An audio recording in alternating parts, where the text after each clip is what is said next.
Where is God?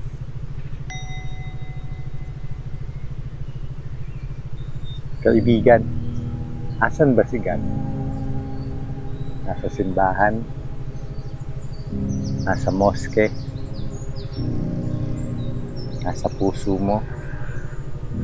O baka katang isip lang? Natutulog ba ang Diyos?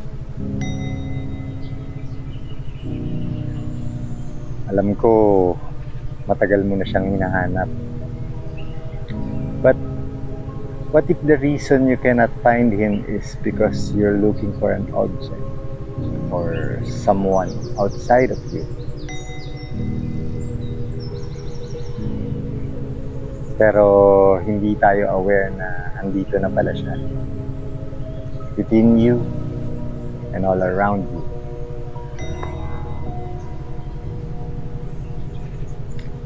God is the space in which everything appears and disappears in the vastness of life. The background of everything.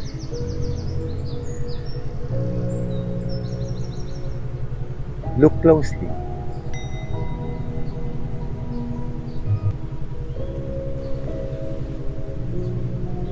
The same space na nagpapagalaw ng entire galaxies.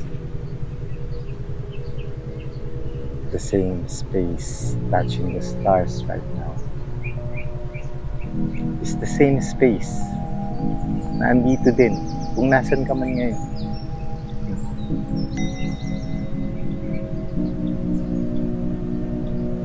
The same space inside your body. Sa space in between every cells na gumagalaw para sa buhay na nagpapatibok ng puso ng bawat isa sa atin.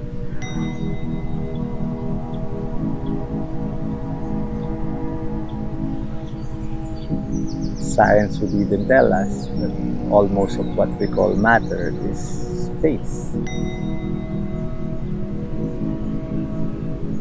Your body, 99.99999% space.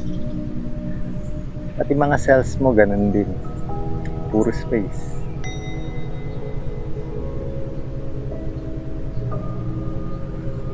Yet, something intelligent is moving. Beating your heart, regenerating your cells, greeting you. Gising ka man o tulog.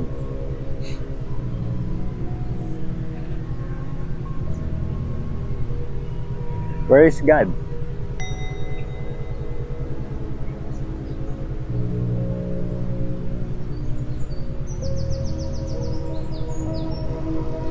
In Him, we live and move and have our being.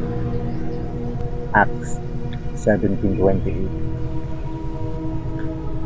Surely I am with you always, to the very end of age. Matthew 28:20.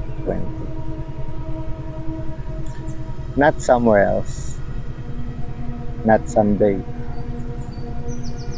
always.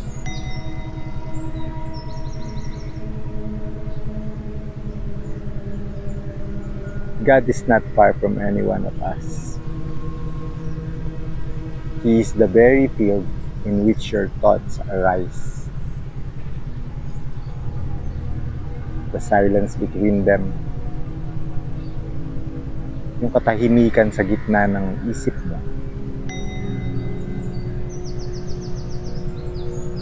The awareness that sees them. Yung nakakakita at nakakaalam ng isipan mo. Yung presence that is watching this now.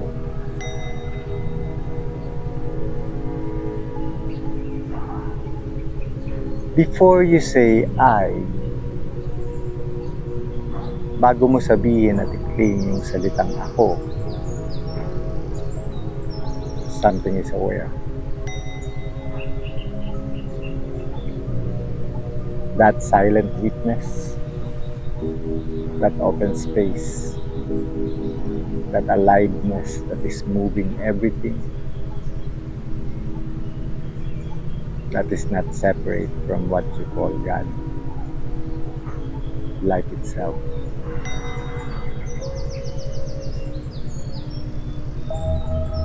Walang oras sa buhay mo na wala siya. You can't step outside of space. You cannot step outside of awareness. Kapag wala na, walang space, there's nothing to exist.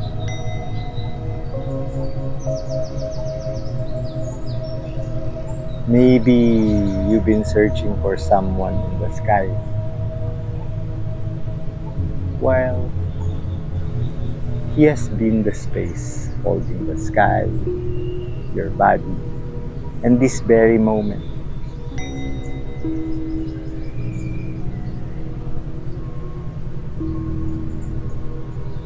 Right now, notice the awareness that is watching this.